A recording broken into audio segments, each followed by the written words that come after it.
ये ये कहानी है एक जंगल की, जहाँ एक आलसी बगुला रहा करता।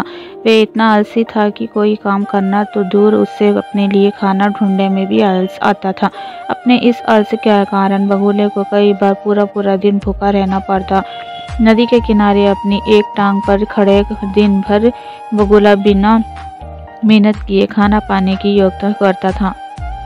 एक बार की बात है, जब बगुला ऐसे ही कोई योजना बना रहा था और इसे एक आइडिया सूझा। तुरंत ही वे उस योजना को सफल बनाने में जुट गया। वे नदी के किनारे एक कोने में जाकर खड़ा हो गया और मोटे मोटे आंसू टपकाने लगा। उसे इस प्रकार रोता देख केकड़ा उसके पास आया और उसने पूछा, अरे बगुला भैया, क्या बात है, रो क्यों रहे हो?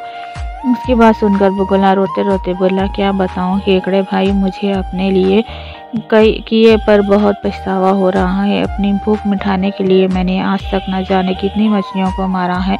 मैं कितना स्वार्थी था, लेकिन आज मुझे इस बात का एहसास हो गया है। मैंने ये वचन लिया है कि अब मैं एक भी मछली का शिकार नहीं करूँगा। बगुले की बात सुनकर केकड़े ने कहा, अरे ऐसा करने से तुम भूखे मर जाओगे। इस पर बगुले ने जवाब दिया, किसी और की जान लेकर अपना पेट भरने से तो भूखे पेट मर जाना ही अच्छा है। भाई, मैं वैसे भी मुझे कल बाबा मिले थे और उन्होंने मुझसे कहा कि कुछ ही समय में 12 साल के लिए सूखा पड़ने वाला है, जिस कारण सब मर जाएंगे। केकड़े ने जाकर ये बात तालाब के मछलियों को बता दी। अच्छा, तालाब में रहने वाले कछुए ने चौंका कर पूछा, तो फिर इसका क्या हल है? इस पर बगुले भगत ने कहा, यहाँ से कुछ कोस दूर एक तालाब है। हम सभी उस तालाब में जाकर रह सकते हैं। वहाँ का पानी कभी नहीं सूखता। मैं एक एक को अपनी पीठ पर बैठाकर वहाँ छोड़कर आ सकता हूँ। उसी ये बात सुनकर सारे जानवर खुश हो गए। अगले दिन से बगुले ने अपनी पीठ पर एक एक जीव को ले जाना शुरू कर दिया। वे उन्हें नदी से कुछ दूर ले जाता और एक चट्टान पर ले जाकर मार डालता। कई बार वे एक बार में 2 जीवों को ले जाता और भरपेट भोजन करता। उस चट्टान पर उस जीवों की हड्डियों का ढेर लगने लगा था। बगुला अपने मन में सोचा करता था कि दुनिया में कैसे मूर्ख है, इतनी आसानी से मेरी बातों में आ गए।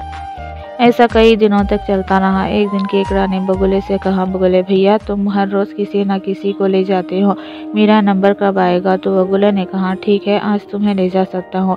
ये कहकर उसने केकड़े को अपनी पीठ पर बिठाया और उड़ चला।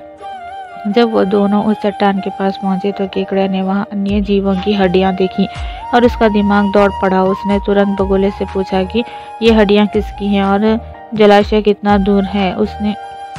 उसकी बात सुन के बगुला जोर जोर से हंसने लगा। बोला, कोई जलाशय नहीं है और ये सारी तुम्हारे साथियों की हड्डियां हैं, जिन्हें मैं खा गया। इन सभी हड्डियों में अब तुम्हारी हड्डियां भी शामिल होने वाली हैं।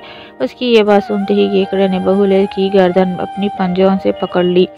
कुछ ही देर में बगुले की प्राण निकल गए। इसके बाद केकड़ा लौटकर नदी के पास आ गया और अपनी बाकी साथियों को सारी बात बताई। उन सभी ने केकड़ों को धन्यवाद दिया और उसकी जय जयकार की। इस कहानी से हमें ये सीख मिलती है कि हमें आंख बंद करके किसी पर विश्वास नहीं करना चाहिए।